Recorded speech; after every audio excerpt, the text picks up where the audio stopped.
What's up, everybody? It's your boy MARZZMAN here, and welcome to Vendetta Gaming. Now, in this video, me and the rest of the MARZZMAN crew in Hakeeeeeh and LangellaKill are going to be breaking down the biggest gaming news topics of the week, and we'd like to kind of dive into and kind of give our impressions or discussions about the biggest gaming topics or themes that we see over the week. And we like to do this series, around every single week, so that at least we can kind of see the biggest things that can happen and kind of just gauge and feel like what's going to happen next. Kind of like there's always something crazy going on in the gaming world, and so we always have to give our opinions about what we feel about it. But let's jump right into it. Basically, this last week there was a lot of big things that happened, and kind of the key thing I want to start with is the Nintendo Direct. And I've been waiting for a Nintendo Direct to kind of give us some idea of what the hell is going to be dropping it for Nintendo, because they've been kind of in the dark this entire time. And last week on February 8th, they had their own showcase, and basically they kind of showed some games that they're going to drop for the first half of the year. Some of the games that were kind of shown off were obviously the big one, and being Pikmin 4. It's arriving around July 21st. We have Advance Wars Reboot Camp, which is basically a remake of the first and second. That was on the Game Boy Advance, coming out in April. Metroid Prime remake, that was from the GameCube, February 22nd. It's actually already available digitally, but the physical copy is coming out 22nd. We also saw the new Game Boy and Game Boy Advance Online is now being included for the backwards compatibility. And obviously the biggest thing was Legend of Zelda Tears of the Kingdom, which is basically coming around on May 12th, charging $60 for pre-order, $70 after pre-order. But I kind of want to get your guys' impressions. I'll get my impressions first. I think the fact that Nintendo's dropping these games, first off, the fact that they're giving us games relatively month by month, right, is a good thing to see from Nintendo.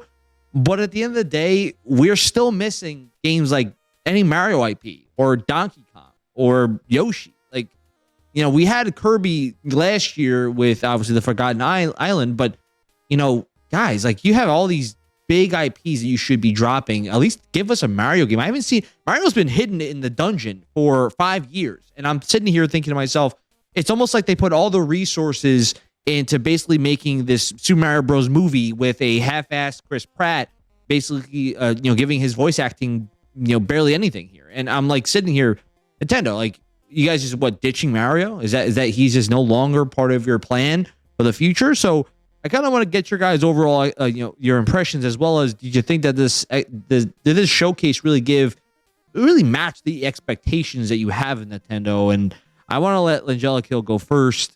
What was your overall impressions, and did this meet expectation? Yeah, and the Nintendo Direct, again, was for games in the first half of the year, but it was very hit and miss for me too. So, I like some of the games that I heard. I know there was a lot of games, especially RPG and some 2D platform type games, that got a lot of Nintendo fans excited, but they didn't really hit home for me because I was looking for the big guns.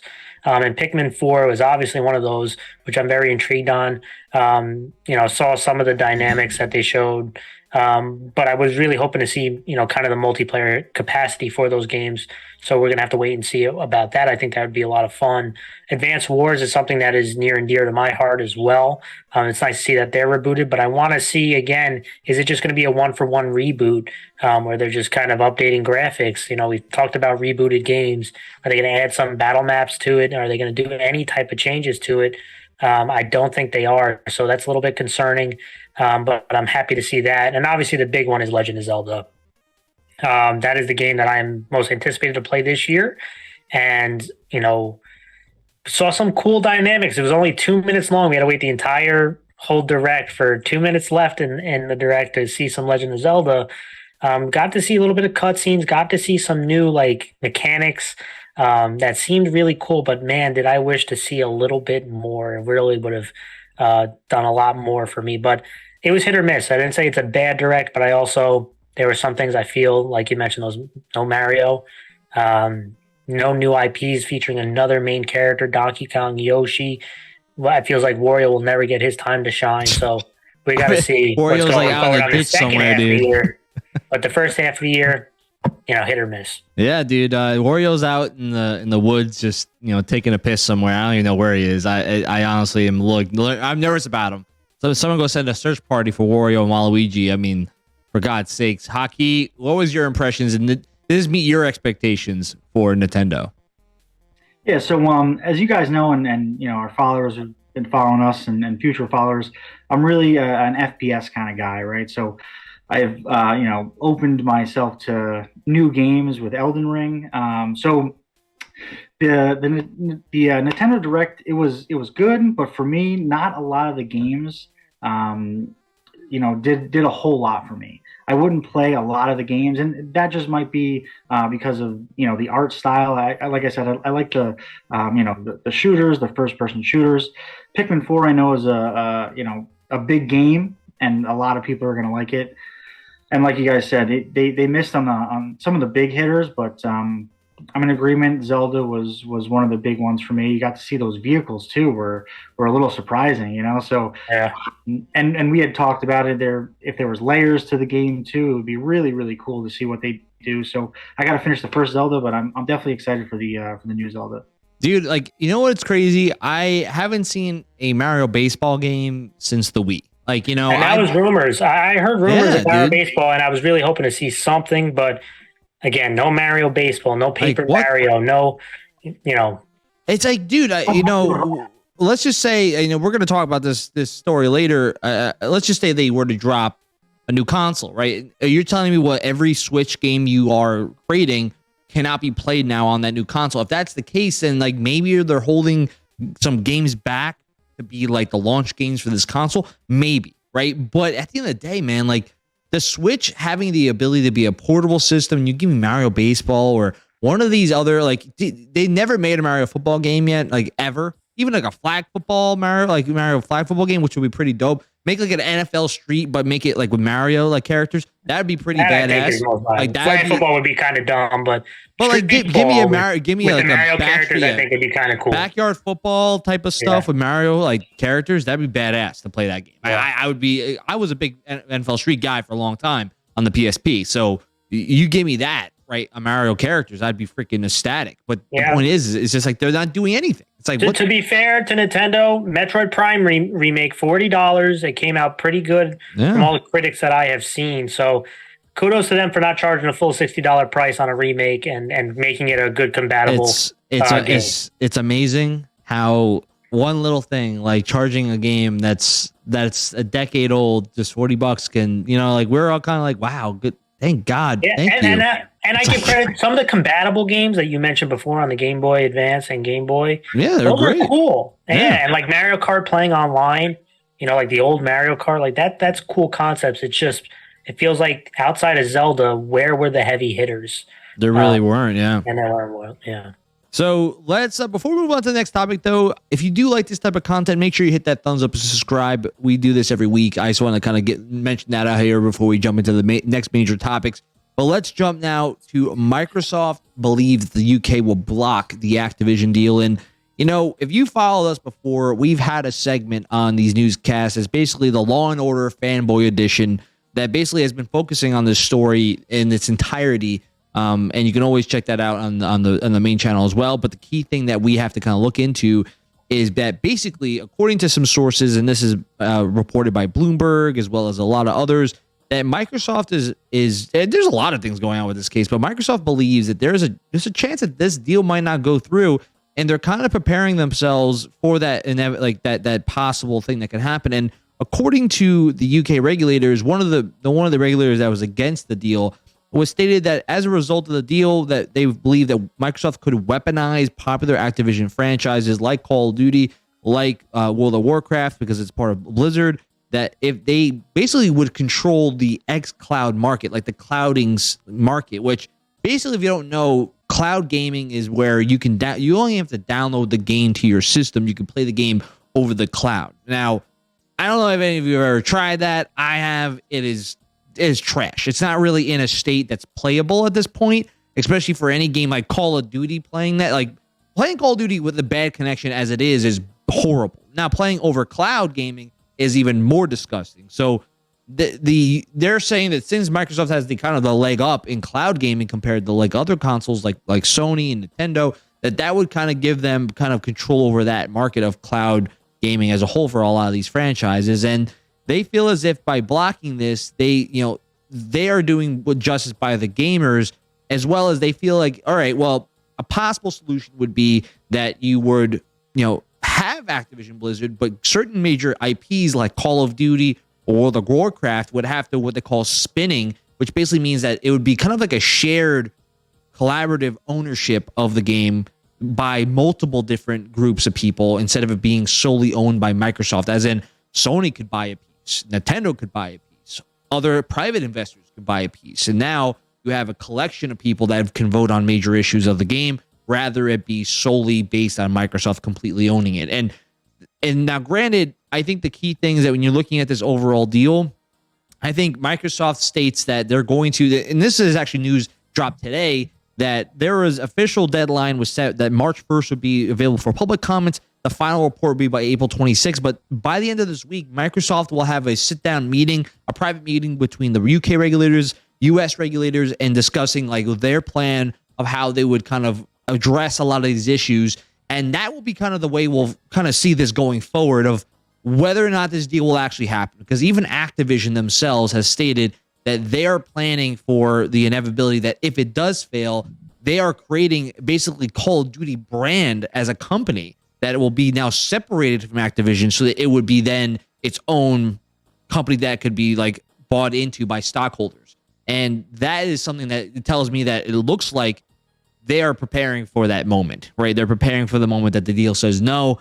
And so the question I have, and I think this one's pretty straightforward. Do you think Microsoft deal will actually be blocked? I honestly think at this point, it probably will be. If we're seeing a lot of this information that, Activision is preparing for that moment, Microsoft is kind of believing that, yeah, it is a good chance it'll be blocked, especially on the grounds of Call of Duty being as big as it is.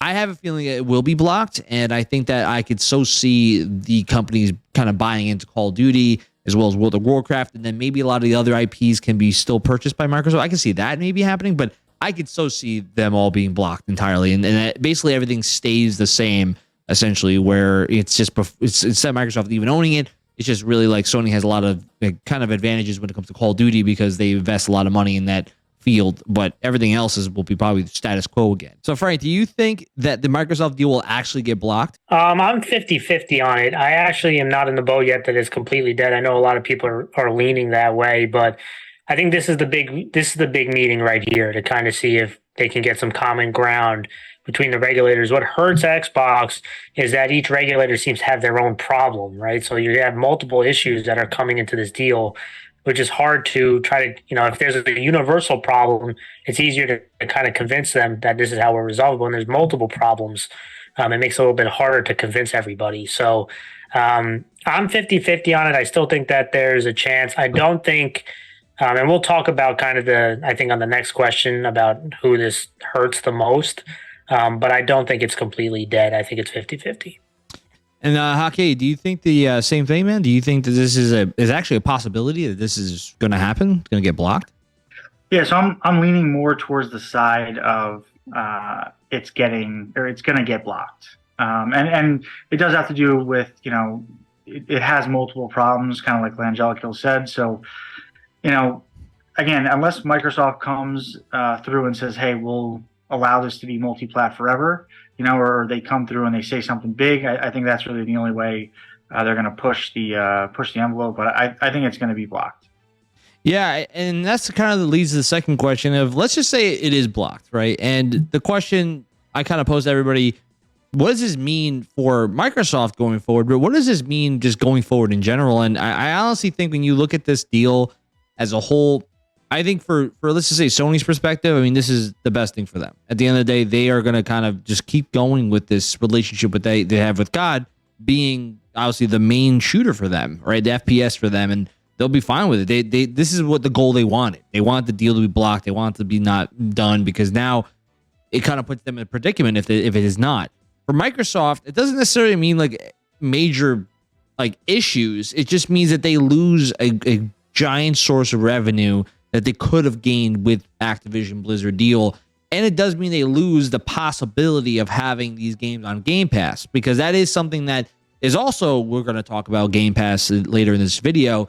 And, they are trying to bolster Game Pass as much as possible, giving people reasons to keep subscribing to it and stay subscribed. And by having all of Activision Blizzard's IP list added to that service, would greatly increase the reasons why you should get Game Pass, right? I think for Activision, probably this would be the worst thing, because now it really throws a whole wrench in their plan of saying now they would have an investor if this plan went through. They basically would have Microsoft as like the overlord that kind of controls everything going for them, and they have a stable paycheck.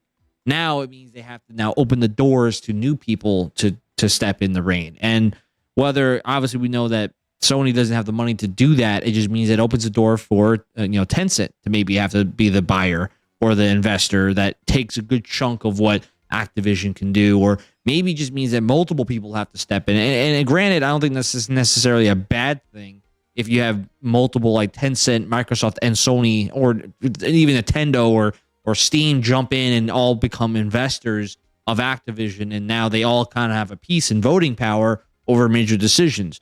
And it would mean that almost all of these games would become multi-plat, right? Which is only good for the gamer overall. So I think that's kind of what I think that could happen, and if this is blocked. But I do want to get your guys' opinions on this. Hakeeeeeh, I'll let you go first here. What do you think this means going forward for just gaming? Do you think this, who is mainly impacted here when you get, if this is blocked? Yeah, so I mean, I'm in agreement. I think Activision is the one that gets hurt the most. But I think it could be good for Microsoft if they do the right things. If it does get blocked, if they invest, they were going to spend $60 billion or upwards of $60 billion to buy Activision, right? So if they invest that money into future IPs, into Halo, I think it could be very good. And LangellaKill had said this before, that this is Xbox's year, so they really need to hit on the games that are coming out now. And if they lose out on the Activision deal, then they gotta invest in their company, invest in the people making the games, and the future will be bright if they do that. LangellaKill, what do you think here, man?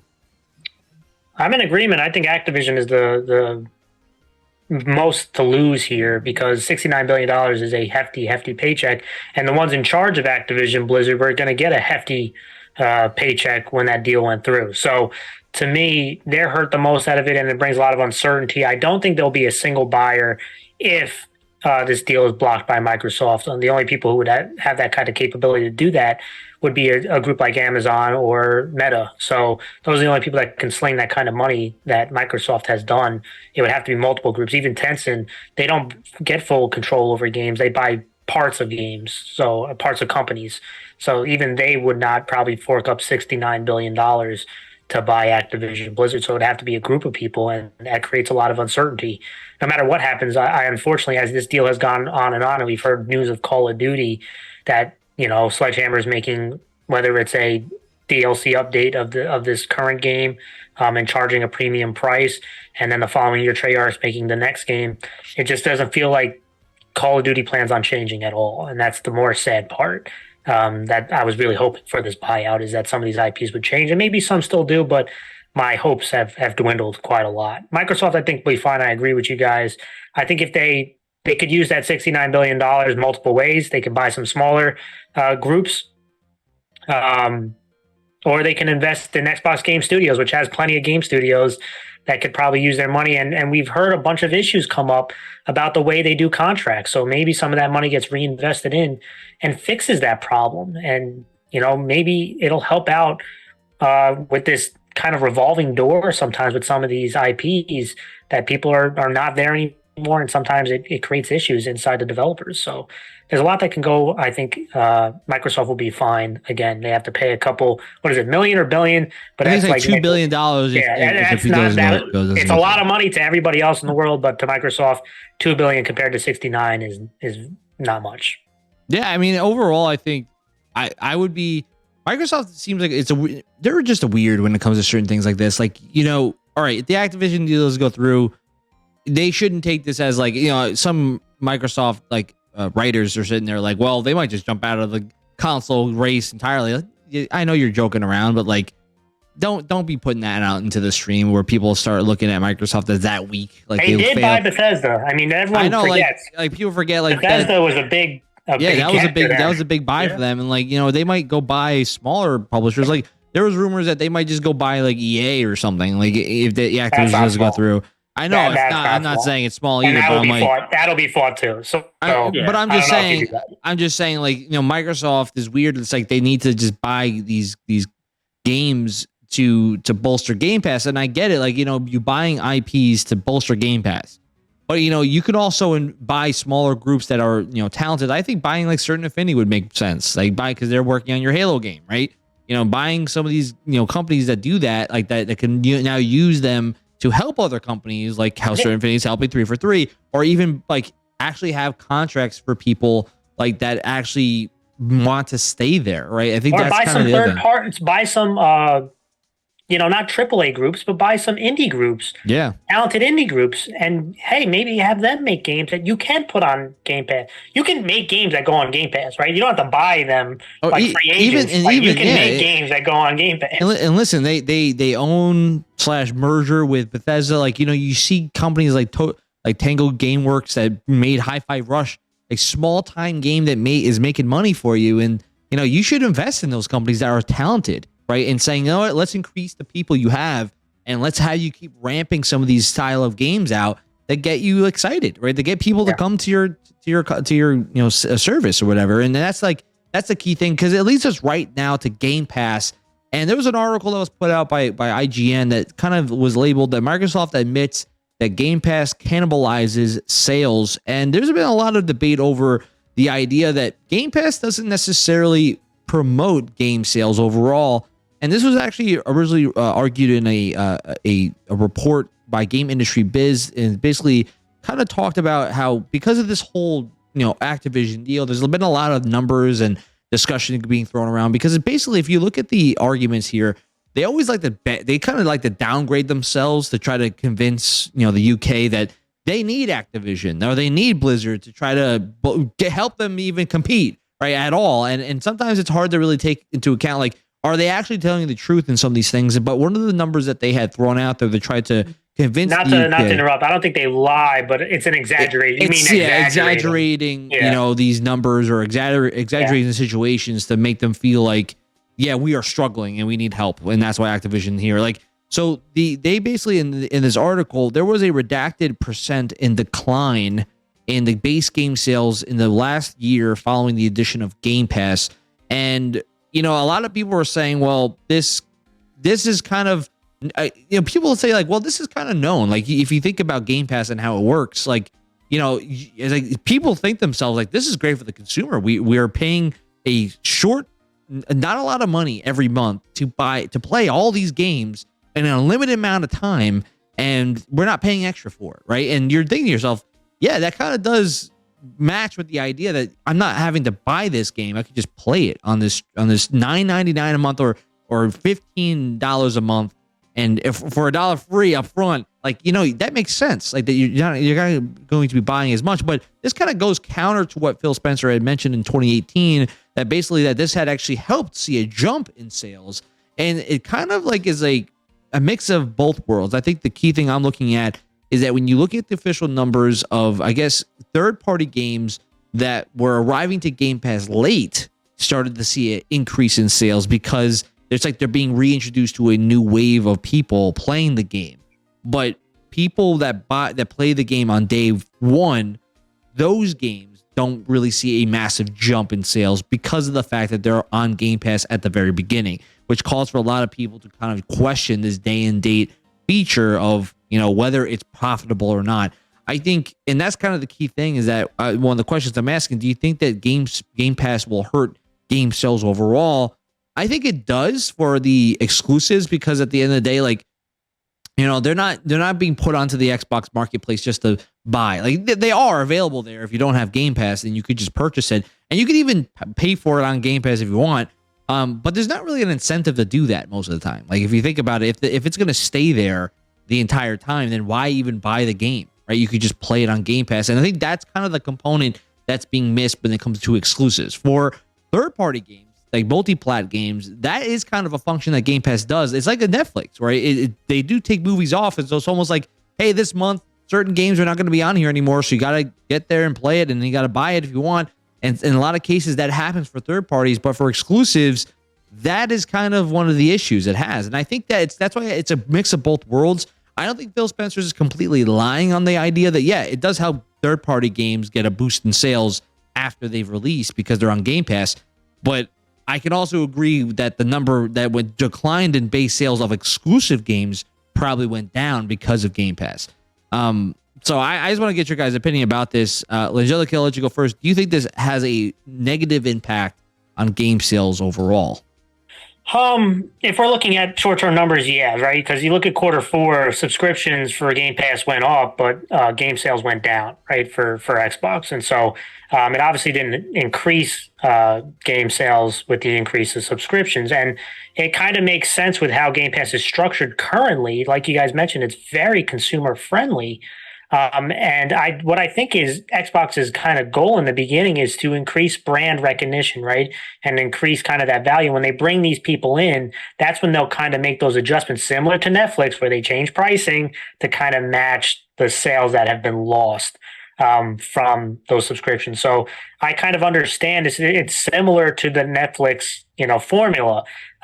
So of course it's going to hurt sales in the beginning. I think it hurts third-party games, no question, on first day release, right? It doesn't make a lot of sense for third-party games, multi-plat games, day one to put it on Game Pass, right? Because you're losing those hard copy sales that they would have. But I think the harder question is, what about the exclusives, right? So that's kind of the hard question to me, especially with, 25 million? You're assuming Xbox people on Game Pass, right? So you would think that exclusives would be played on that side, but the way it's structured is you get one solid check, right? These developers are getting one baseline rate on kind of a prediction of how many sales you would get from Xbox. And so if you exceed that, if you make a tremendous game and more and more people are playing it than what that base rate gave you, then you feel like you've lost out on those sales if they were hard copies. So I do think Game Pass will change. I think there'll be some price changes and maybe even what MARZZMAN said, maybe they have time limiters on how long this will be on Game Pass or how many hours you get to play until you have to say buy off a discounted rate like $30 instead of $70 or something like that. So I do anticipate Game Pass to change because right now the short-term numbers say it does hurt, but you would like to see a larger data source. Yeah, Hakeeeeeh, what do you think, man? And it kind of goes into even the second question, like, how would you adjust this too, right? Do you think that Game Pass hurts game sales? And if you were going to make any adjustments, what do you think that's going to end up happening here? Yeah, so when specifically looking at third parties, I'm definitely in agreement with you guys. That first day release on Game Pass definitely has to hurt the third parties. I think the change is most likely going to be, I want my game out for a year. And then after that year, I'll give it to you on Game Pass. I still want that check. I still want the bag, right? But I want my initial sales first, and then I'll go on Game Pass. And I want to also bring up microtransactions. If your game has microtransactions, there should be no reason why you don't want it on Game Pass or on the PlayStation version, right? So like you said, MARZZMAN, it just opens up your game. And again, if you have microtransactions, it opens up the opportunity that more people will play your game and that more people will buy in-game, in-game items or things like that. Yeah. And you mean free-to-play games, right? Correct. Yeah, exactly. Yeah, free-to-play games, I think that should be a given. Like, you put that on Game Pass. But granted, free-to-play games overall usually are just downloadable anytime. But yeah. No, I know. I just had one other quick thing about the exclusives. So we know, Halo. Obviously, you got to get the story, but it was dropped on Game Pass. Redfall, Starfield, they're both going to be Game Pass, correct? Yep. First day. So, and I was talking with my boy D-Rob about this as well because we had talked pretty much the same time the article had came out. Things like Ragnarok on PlayStation is not immediately on their service, right? Yeah. So they get those sales. They get those big sales. Now, will Ragnarok go on their service after a year? That's the question, right? Yeah, that's the question. We're not sure, and I'm sure it will be. But that's kind of where, again, the Game Pass is more consumer friendly, but the PlayStation methodology, I guess we'll call it, seems to be more profit friendly. You know what I mean? So it's for even How do you find the even between the two? That's the thing. It's like Exactly. and I would just kind of finalize like my thoughts on this too, on how they to make adjustments. And I do agree with both you guys that this definitely has impacts on the exclusive games, and maybe this is part of the contract of when they purchase these publishers. But maybe they give incentives for a certain amount of downloads, and they give them like an X amount of increase in wealth. Now, granted, I don't think that's the best method either, but I think at the end of the day, like that would be better than just giving them one fixed price to say, hey, here's a contract for this X amount of money. Now take it and leave. Like if they give them like, hey, you get this X amount of downloads because people playing your game more, then we would give you a bigger chunk of a pot, like kind of like a extension or more money. Like, and I've heard a lot of cases that certain companies, it's almost like you have to negotiate. That's what kind of Phil Spencer mentioned, that every game has a case by case basis where they negotiate a deal where it's like, hey, if they're nervous about going on Game Pass, they say, well, listen, we have these deals where if they have an X amount of downloads, then we give you another chunk of money, kind of representing like if you were to have a purchase right on Game Pass. So I agree with you guys about the whole, like it probably does hurt sales of these, exclusives, but they might be doing the same thing with them when it comes to that, because I would be surprised if a company was like, yeah, let's just put our multi-plat on Game Pass day one and not have any security of like a possible, getting money from the Xbox marketplace. Like, you know what I mean? Like, I feel like that'd be dumb of them not to have that deal set in place before that happens. But they don't do that, right? I mean, they sell it on Xbox, right? But it's sold hard copy wise. They just don't put it on the subscription side. So yeah, that's where. But that's the only thing. Microsoft could do one of two things, right? They could say, no, we want it on Game Pass, or we don't want it at all, and that'll hard string them. But that's the risk, right? You don't want to risk that. So like, how do you? It's tough. I think it's similar scenario on what you said, but it can also hurt Xbox that method, because let's just say they say, okay, not necessarily your method, but their current method. Let's say a game that they think is going to do well, they give them a flat rate based on projections of sales, and it actually flunks. That means Microsoft overpaid for that game to be on Game Pass, and it didn't do well, right? So it's a knife that kind of swings both ways for Microsoft, but they got to find, at least on a profit side, to help sales a little bit more. It's going to take a little bit of time. No, I do agree. And listen, that's like the only thing that a lot of people are debating about Game Pass, and whether or not they should change the method of being, that exclusive should be maybe heavily discounted if you have Game Pass. And maybe that might be a method they have going forward. It's really going to be in the details. Like that's going to be the question that we see what happens, whether they increase the price of Game Pass, which most likely will happen, or they increase the price of Xbox Gold. Like, because they tried to do that already, and that's going to be a question. Like PlayStation made their online service combined with PlayStation Plus, so it's like you have to pay for the online, getting access to online, and it's included with your subscription service. So it's like it's going up in price automatically, but it's just how much do you want to pay for this subscription? Like, I could see that even being happening with Microsoft, where they're like, well, let's tie it $60. Add on to Game Pass the yearly rate, and then they might even have tiers or something along those lines, where it's like, hey, you get discounts, or you get the game entirely included, right? Things like that. And I could see them doing that because when one company does it, the other company's going to at one point do it too. That's eventually how these gaming industry works entirely. These companies copy each other a lot, and they're trend following, Yeah, and then eventually, I think Xbox is going to have to pick up some PlayStation methods on this. But right now, I think Xbox, this is brand building for them. I think they're trying to get people to go there. Yeah, they're trying to get people on, and then hopefully they stay on and say, hey, listen, we're going to have to make some changes, and hopefully you stay on, and not have the Netflix or Disney Plus issue that comes don't have people dropping, right? That's like the big thing. Yeah, that's the problem. I think overall, I think it's a good investment for anyone that's an Xbox player. Currently, absolutely. Yeah, it's a great investment for that point to do that. But we got to jump to the last segment of the day, which is basically, this is a pretty big news story. There's a lot of speculation here, but Nintendo recently had a Q&A investor call earlier this month, and they actually had admitted that the sales growth of Switch is going to start slowing down, also be due to the part that they are actually decreasing, they already have plans in place of decreasing the production of the Switch. And they're increasing it for the time span for right now to match Legend of Zelda Tears of the Kingdom at its release in May.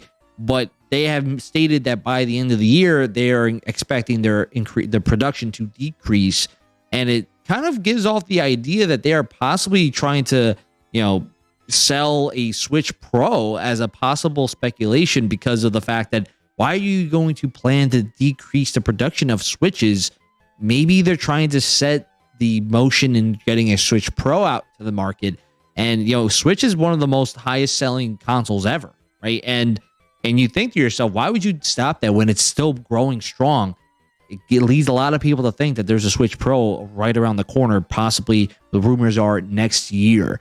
And the question I have, do you actually think that Nintendo is actually making a Switch Pro, and do you think it's too late for them to be doing this at this point, especially with the Steam Deck being as freaking great as it is, basically, being an emulator of all games, which is crazy to think about. But I actually think they are in the development of a Switch Pro. I think because everyone's been rumoring it for so long that I think it's finally going to arrive.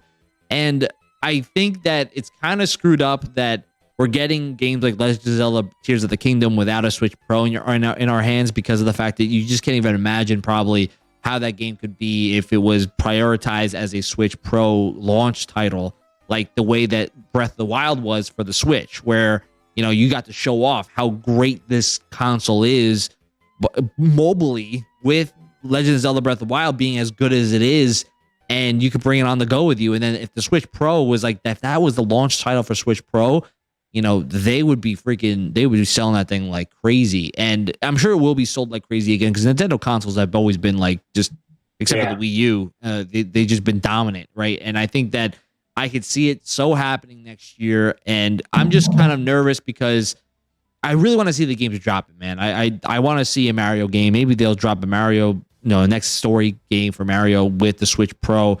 But give us something if they're going to drop Switch Pro at this point. I don't think it's too late. I just think they're late to the party. It's like, it's not too late to come out with a console, but like, you guys had such a good opportunity with these next gen consoles being as advanced as they are, and then you're finally going to show up with like an Xbox One, PS4 level of like graphic fidelity and stuff like.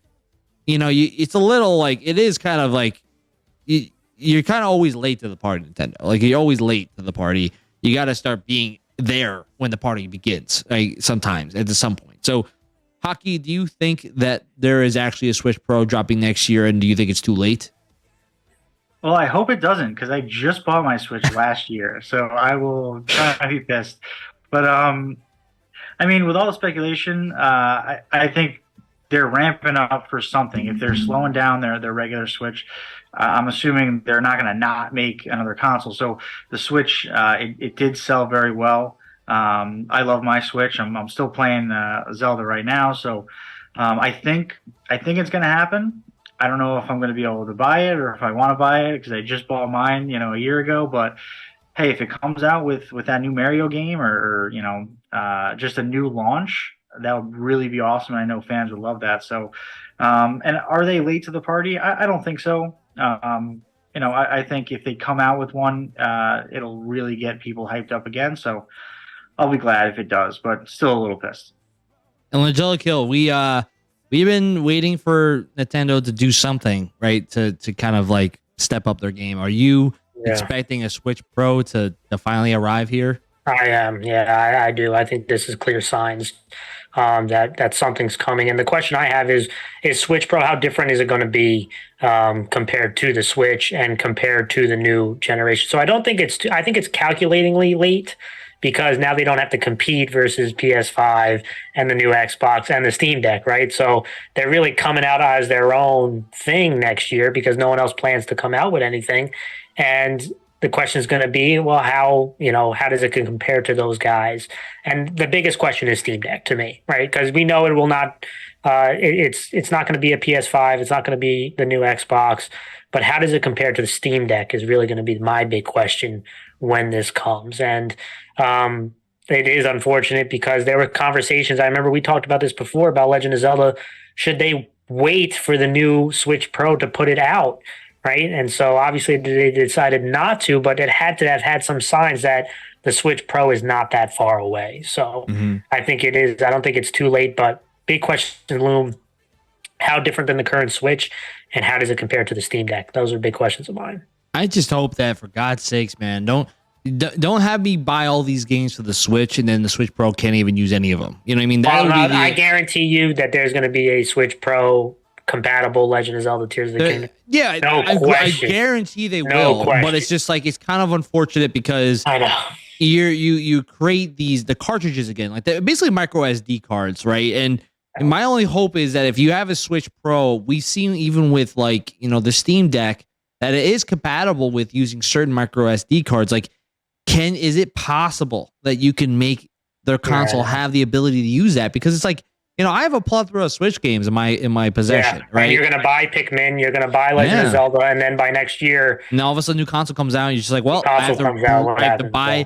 Now, granted, that's the positive thing about digital games, because if you didn't buy them physically, then you can literally just get the updated version on your next console. I hope that that's the case. I'd be really pissed off if they kind of said, "Oh no, we have to start a whole new library again." Like, now, granted, Switch there's always a lifespan on consoles, like roughly around like a 5 to 6 year, you know, kind of like time. You hope it's closer to 8, but yeah, you want it to be closer to 8, but like, granted, we've had 3 different types of Switches out there. You know, like at a certain point it happens, right? But it's just unfortunate because you're like, you're coming out with it reminds me of the Twilight Princess, right, where it was on GameCube for a lot of people, and then the Wii came out right after, and you know, we were lucky enough that we had to sit in the freezing cold as kids getting a Switch finally at Toys R Us, and you know, people had to sit there playing on their GameCube while I'm slicing and dicing on my Wii remote. You know, like, you know, that sucks for them, but like the point is that I feel like this is a very similar situation. It's a good point. This feels like a very similar situation. Yeah, but listen, guys, I do appreciate everyone that came out to watch. And as I mentioned before, if you like this type of content, make sure you hit that thumbs up and subscribe. We'll be doing this every single week, covering the major gaming news topics that happen that kind of just spark up. But you can also find us on our main channel, MARZZMAN Gaming, where we do these types of discussions on a lot of different topics as well. We're currently hitting our Last of Us episode reviews every single week, as well as other content as well, with our opinion pieces and reviews. We can also find Vendetta Gaming on Twitch, and where we do a lot of live streaming daily on multiple different games. I know right now we're doing the God of War playthrough with a lot of different story missions and side quests. So go and check that out on Twitch. That's located in the description below. And go check us out on our main site, where we cover video game topics as well as sports topics all across the site. Go check it out, and make sure you, like I said before, come back and just show up and like that content, man. I really do appreciate everyone that came out to watch. This is going to be MARZZMAN signing off for the night. Peace out, guys.